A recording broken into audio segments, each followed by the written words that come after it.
이번 강의에서는 애니메이션을 생성하고 애니메이터에서 애니메이션을 등록하고 설정하여 이동 방향에 따라 해당 애니메이션이 실행되는 방법에 대해 알아보도록 하겠습니다. 애니메이션을 정리할 폴더를 만들어 주겠습니다. 마이 폴더에서 스페이스 폴더로 이동합니다. 새 폴더를 생성하고 이름은 애니미라 정하겠습니다. 비행기 이미지가 있는 폴더로 이동합니다. 우리는 전체 형태가 있던 비행기 이미지를 사용했습니다. 왼쪽과 오른쪽에 비행기가 기울어진 이미지가 있습니다. 이 이미지를 이용하여 비행기를 좌우로 이동하게 되면 기울어지는 연출을 표현하도록 하겠습니다. 가운데 이미지와 오른쪽 이미지를 선택한 다음 하이어라키 창으로 드래그합니다. 그럼 이와 같이 폴더가 표시되며 어떤 애니메이션인지 이름을 작성하여 애님 파일을 생성할 수 있습니다. 기본적으로 이미지가 있는 경로에 표시되며 따로 정리하기 위해 애님 폴더로 이동하겠습니다. 에셋 폴더를 선택한 다음 마이 폴더, 스페이스 폴더, 애님 폴더로 이동합니다. 이름은 라이트 애니메이션이라 정하겠습니다.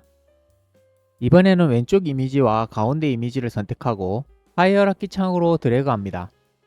다시 애님 폴더로 이동하고 이름은 레프트 애니메이션이라 정하겠습니다. 완료되었다면 하이어라키 창에 생성된 두 개의 오브젝트를 선택하고 제거합니다. 애님 폴더로 이동합니다. 총 4개의 파일이 생성된 것을 볼 수 있습니다. 삼각형 모양의 아이콘은 애니메이션 동작이 설정된 애님 파일이며 사각형 연결된 모양의 아이콘은 애님 파일을 등록하고 설정할 수 있는 애니메이터입니다. 이렇게 2D 이미지를 애니메이션으로 생성하는 방법은 매우 간단합니다. 동작이 이어지는 이미지를 선택하고 하이어라키 창에 들어가면 이렇게 애니메이션이 적용되어 생성됩니다. 우선 애니메이터 파일 2개를 제거하고 새로운 애니메이터 파일을 생성하겠습니다. 마우스 오른쪽을 클릭하고 Create, Animation, 애니메이터 컨트롤러를 선택합니다. 새로운 애니메이터가 생성되며 이름은 플레이어 애니메이터 컨트롤러라 정하겠습니다. 플레이어 애니메이터를 더블 클릭합니다. 애니메이터 창이 열리게 되며 여기서 비행기 이동과 관련된 애니메이션을 등록하고 상황에 따라 애니메이션이 실행되도록 설정할 수 있습니다. 이 공간은 씬 창에서 화면을 이동하듯 이동시킬 수 있으며 마우스 휠을 돌리게 되면 크게 또는 작게 볼 수 있습니다. 마우스 오른쪽을 클릭하고 Create State, Empty를 선택합니다. 그럼 New State, 즉 비어있는 상태를 만들게 되며 노랗게 표시되어 있습니다. 이렇게 노랗게 표시되어 있는 것은 기본 상태라는 것을 의미합니다. 게임을 실행하게 되면 제일 먼저 이 스테이트에 등록된 애니메이션을 실행시킨다는 의미입니다.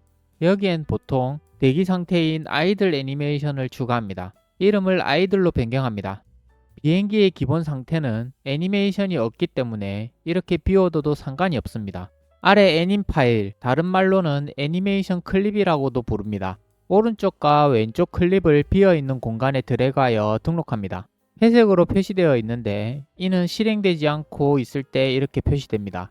이 애니메이션들이 실행되기 위해선 서로 간에 연결을 해야 합니다. 아이들 스테이트를 선택하고 마우스 오른쪽을 클릭합니다. 목록 중 Make Transition을 선택합니다.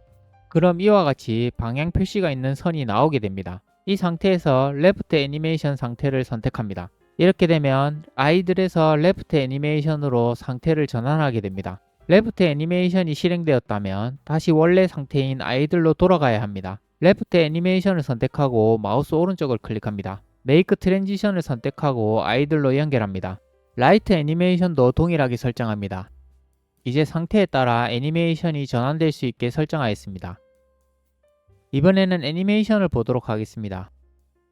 라이트 애니메이션 클립을 더블 클릭합니다. 애니메이션을 설정할 수 있는 창이 나오게 됩니다. 이 창에서는 애니메이션을 수정하거나 추가할 수 있습니다. 왼쪽에는 프로퍼티가 표시되고 오른쪽은 타임라인입니다.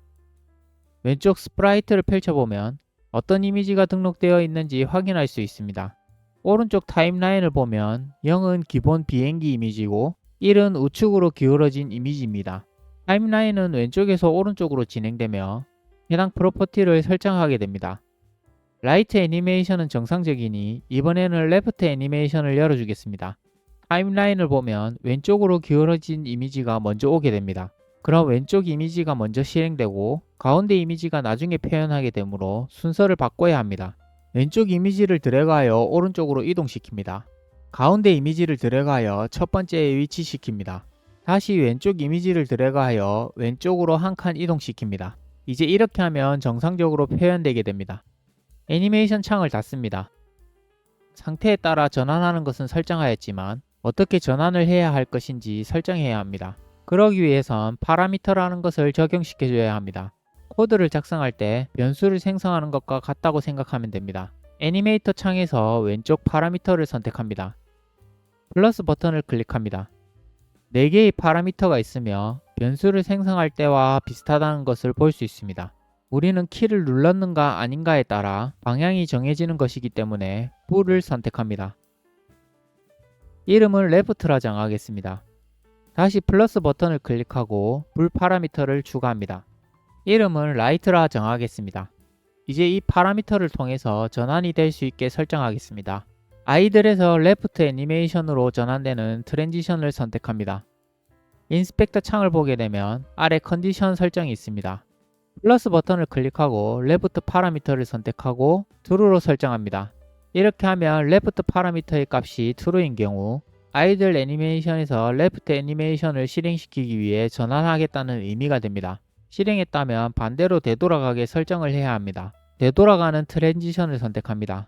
컨디션 설정에 플러스 버튼을 클릭하고 레프트 파라미터의 값을 펄스로 설정합니다. 이렇게 하면 레프트 파라미터의 값이 펄스인 경우 다시 아이들로 전환하게 됩니다. 라이트 애니메이션도 동일하게 설정해 줍니다. 동일하게 트랜지션을 선택하고 라이트 파라미터를 선택하면 됩니다.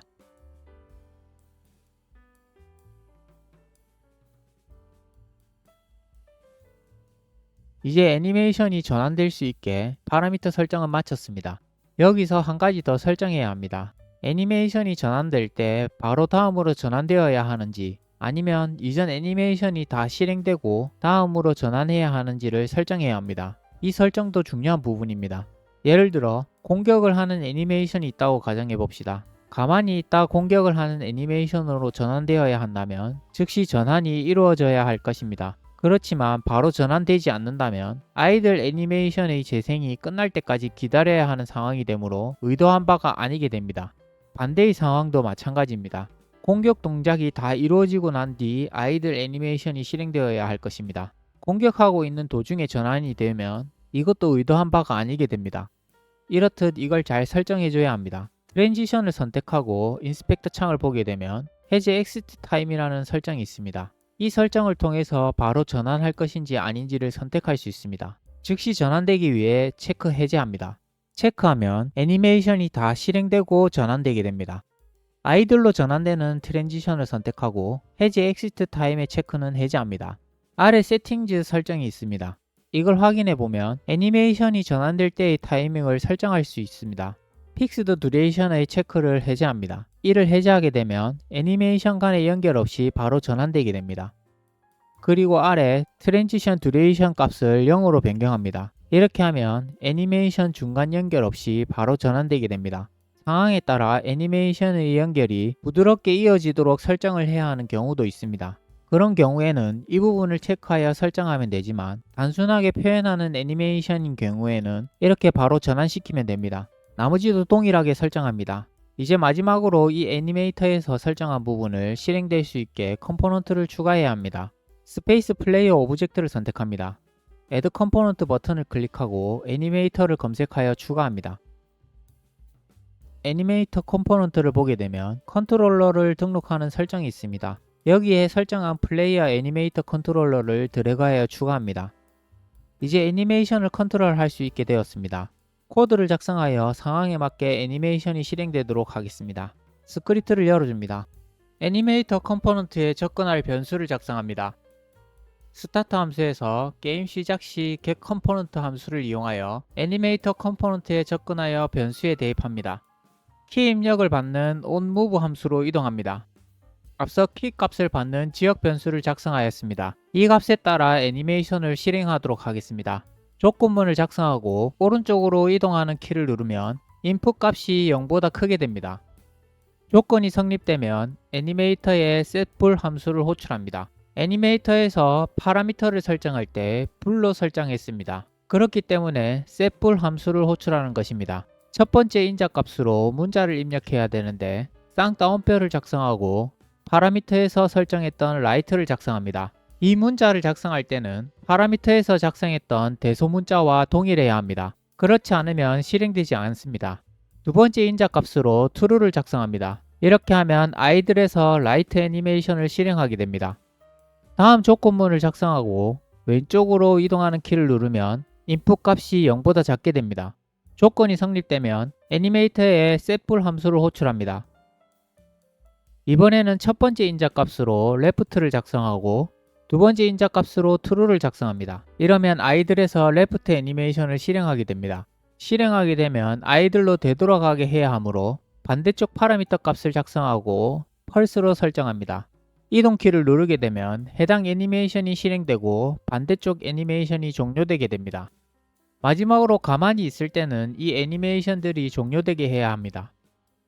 아래 키 입력이 없는 경우 제자리에 머물도록 하는 코드로 이동하여 애니메이션의 파라미터가 종료되게 펄스 값으로 설정합니다. 저장을 하고 유니티로 돌아옵니다. 실행해서 확인합니다. 제자리에서 대기하는 상태가 되면 아이들 스테이트가 실행되는 것을 볼 수 있습니다. 이동키를 누르게 되면 해당 이동 애니메이션이 실행되는 것을 볼 수 있습니다. 자세히 보면 애니메이션이 지속적으로 반복되는 것을 볼 수 있습니다. 상황에 따라 반복적으로 재생되어야 하는 경우도 있지만 이 경우에는 한번 실행되고 멈춰야 하기 때문에 반복되지 않게 설정해야 합니다. 이동 애니메이션 클립을 선택합니다. 인스펙터를 보게 되면 루프 타임이라는 설정이 있습니다. 이 설정에 체크되어 있는 부분을 체크 해제합니다. 이렇게 설정하면 애니메이션은 한번 실행되고 마지막 동작에서 멈추게 됩니다. 이제 다시 확인해 보면 이동 시 애니메이션이 실행되고 마지막 동작에 멈추게 되어 이동하는 연출을 표현할 수 있게 되었습니다. 이동 연출을 하였지만 뭔가 심심해 보입니다. 비행기 뒤쪽에 불을 뿜게 해서 좀 더 자연스러운 연출을 추가해 보겠습니다. 비행기 이미지가 있던 폴더로 이동하겠습니다. 이미지를 선택하고 아래로 내려보면 여러 연출을 표현할 수 있는 것들이 있습니다. 95번과 98번을 선택하고 하이어라키 창으로 드래그합니다. 처음 애니메이션을 만들었던 것과 같이 애니메이션을 만들어 줄 것입니다. 애님 폴더로 이동하고 이름을 엔진 애니메이션이라 정하겠습니다. 생성된 애니메이터 컨트롤러의 이름을 엔진이라 변경하겠습니다. 하이어라키 창에 생성된 오브젝트를 선택하고 이것도 이름을 엔진이라 변경합니다. 이 불꽃은 비행기가 움직이게 되면 같이 따라 움직여야 합니다. 따로 설정할 필요 없이 엔진 오브젝트를 선택하고 드래그하여 스페이스 플레이어 오브젝트로 옮겨줍니다. 이렇게 하면 스페이스 플레이어 오브젝트의 자식으로 설정되며 부모 오브젝트가 이동하면 같이 이동하게 됩니다. 이제 비행기 뒤쪽으로 이동시켜야 합니다. 씬 창을 선택하고 확대해서 확인하도록 합니다. Y축을 선택하고 아래로 이동시킵니다. 마이너스 0.6이면 적당해 보입니다. 트랜스폼 컴포넌트에서 Y값을 마이너스 0.6으로 설정합니다. 이제 실행해서 확인해보면 불꽃의 애니메이션은 지속적으로 반복되어 불을 뿜는 것처럼 보이고 비행기 연출이 좀 더 자연스럽게 보이게 되었습니다. 이미지, 즉 스프라이트는 비슷한 위치의 이미지보다 위에 또는 아래에 배치하여 표현할 수 있습니다. 엔진 오브젝트를 선택하고 스프라이트 렌더러 컴포넌트를 확인합니다. 에디셔널 세팅 설정이 있으며 아래 오더 인 레이어 설정이 있습니다. 기본 0으로 되어 있는데 이 값을 조절해보면 양수면 비행기 위에 표시되고 음수면 비행기 아래로 표시됩니다. 즉 비행기 스프라이트의 오더 인 레이어 값보다 크면 위에 표시되고 낮으면 아래에 표시됩니다. 캐릭터나 배경 이미지를 배치하면 이 값을 조절해서 어떻게 표현할 것인지 우선순위를 설정할 수 있습니다. 0으로 설정하면 비행기의 뒷부분이 보이게 되니 이를 가릴 수 있게 1로 설정하겠습니다. 실행을 종료하게 되면 값이 원래 설정으로 돌아가게 되니 잘 기억해 둡니다. 실행을 종료하고 엔진 오브젝트를 선택하고 아까 기억해뒀던 값으로 다시 설정합니다. 이제 다시 실행해보면 설정한 대로 잘 표현되는 것을 볼 수 있습니다. 이렇게 애니메이션을 적용하는 방법에 대해 알아보았습니다. 다음 강의에서 뵙도록 하겠습니다. 시청해주셔서 감사합니다.